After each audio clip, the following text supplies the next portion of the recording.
बहन, मैंने देखा कि वाकई नींद का नाम भी आंखों में नहीं। ना पेट में करानी यानी बोझ, ना सर भारी, ना अंगड़ाइयाँ ना जमाइयाँ, यानी वहाँ नींद के जो तासरात थे वो बिल्कुल ना थे। सोचा कि देर क्यों लगाई जाए, कतर ब्योंत का सामान तो मौजूद ही था। कतर ब्योंत काटना और सीना। अल्लाह का नाम लेकर जोड़े कुतरने लगी, यानी जोड़े काटने शुरू कर दिए, और उसी वक्त से सीने और टांकने का काम भी शुरू कर दिया। उधर मैं एक तरफ बैठी हुई अपने काम में मसरूफ थी, उधर नाचने गाने वाली परियों के तख्त उतर रहे थे। एक से एक तरह दा यानी खूबसूरत, एक से एक शौक, अपने फ़न में उस्ताद। न कानों ने कभी ऐसा गाना सुना था, न आंखों ने ऐसे नाच देखे थे। आवाज़ें थीं कि जैसे कोयले मिलकर कूकें, यानी कोयले मिलकर गाने गाएं। नाच था कि हवा में जैसे तितलियां उड़ रही थीं। क्या पूछती हो बेगम, खुदा की कुदरत का तमाशा था। लेकिन मुझे तो अपनी फिक्र थी कि कहीं जल्दी काम निपटे, यानी काम ख़त्म हो, और छुटकारा पाकर घर जाऊं, यानी निजात पाकर घर जाऊं। ज़रा की ज़रा आंख उठाकर देख लेती और अपनी सुई चलाने लगती। उसकी कारसाजी के कुर्बान, यानी उसकी महारत के कुर्बान, अल्लाह की महारत के कुर्बान, सदके मुश्किल कुशा के, मुश्किल कुशा मुश्किलें हल करने वाला। अकल ने ऐसा काम दिया और पहले ही जोड़े में वाह वाह हो गई, यानी तारीफ होने लगी। शहजादी का चेहरा भी खुशी के मारे फूल की तरह खिल गया। अब क्या था, मेरे हाथ पांव में घोड़े लग गए, यानी मैंने तेजी से काम करना शुरू कर दिया। दिनों का काम घड़ियों में होने लगा। कहानी बहुत लंबी है, कहाँ तक कहूँ। जिस काम की आदमी धुन बांध ले वो हो ही जाता है।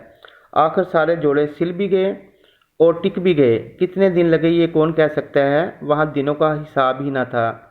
हाँ, अगर यहाँ इतना काम करती तो खुदा झूठ न बुलाए, मेरे अकेले हाथ पर एक साल से कम न लगता। इस अरसे में सारी परियां, ख़ास तौर पर शहजादी, मुझसे बहुत मोहब्बत करने लगी। खाला सईदानी, खाला सईदानी कहते कहते उसका मुंह सूखता था, यानी वो बार बार उसको पुकारती थी। घंटों मेरे पास बैठी रहती और मुझको सुई चलाते देखा करती।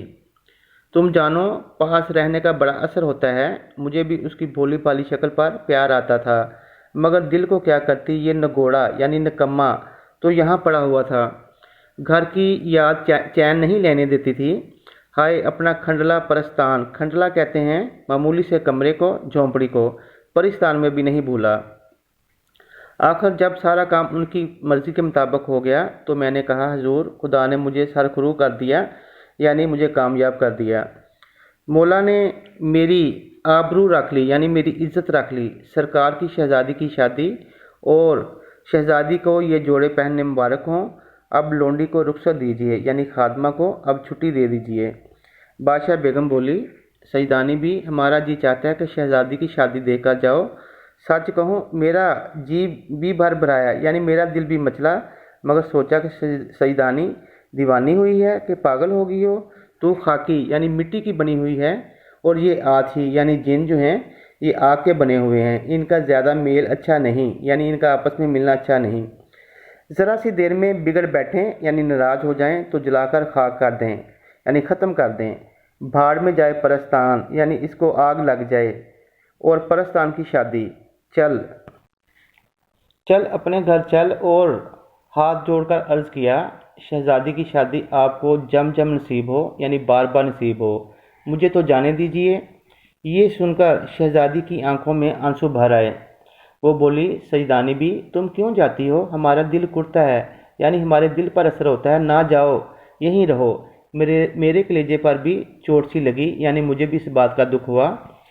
बड़ी मुश्किल से अपने आप को संभाल कर बोली, सईदानी तुम पर वारी, यानी सईदानी तुम पर कुर्बान।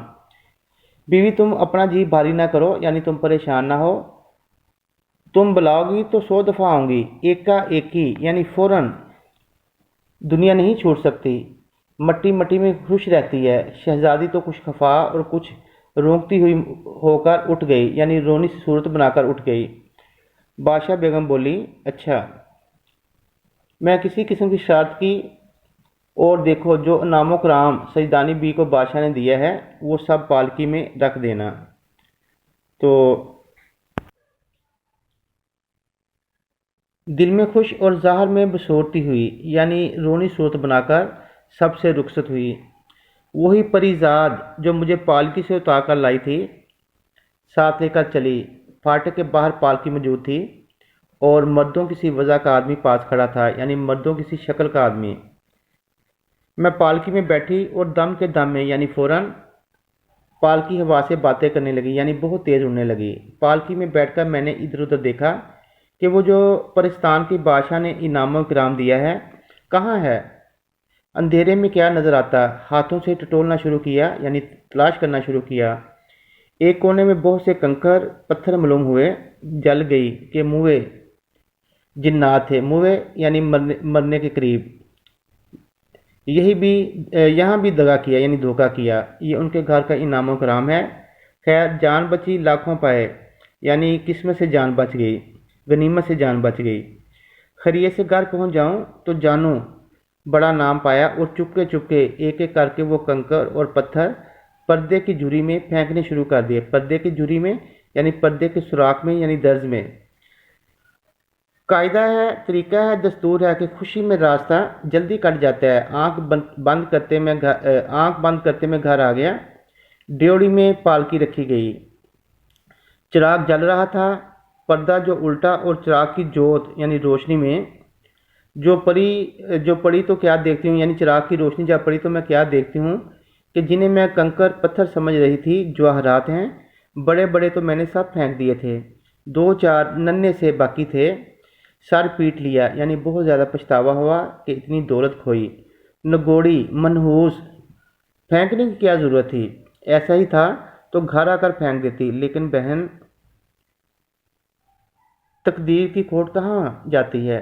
کھوٹ کہتے ہیں ملاوٹ کو۔ نصیب میں تو پتھر بھی نہ تھے، ہیرے لال زمرد کیوں ملتے؟ ایک ایک پیر من بھر کا ہو گیا، یعنی میرا چلنا بہت مشکل ہو گیا۔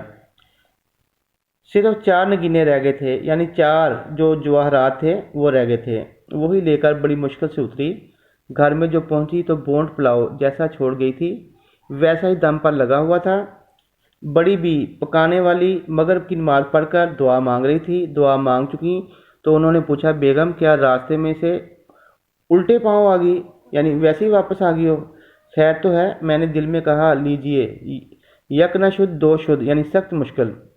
پرستان میں خدا معلوم کتنے مہینے لگے اور یہاں ابھی چاولوں کو دم بھی نہیں آیا۔ اور بڑی بی سے بولی، ہاں بھی بھوک لگی ہوئی تھی اور کچھ بھی ٹھیک نہیں تھا اور کچھ جی بھی ٹھیک نہ تھا، راستے ہی سے آ گئی۔ اب انشاءاللہ کل جاؤں گی۔ یہ آج آپ کی ڈائری ہے۔ اس کے الفاظ معنی کو اچھے طریقے سے پڑھیں اور اس کی ریڈنگ اچھے طریقے سے کریں۔ شکریہ جی۔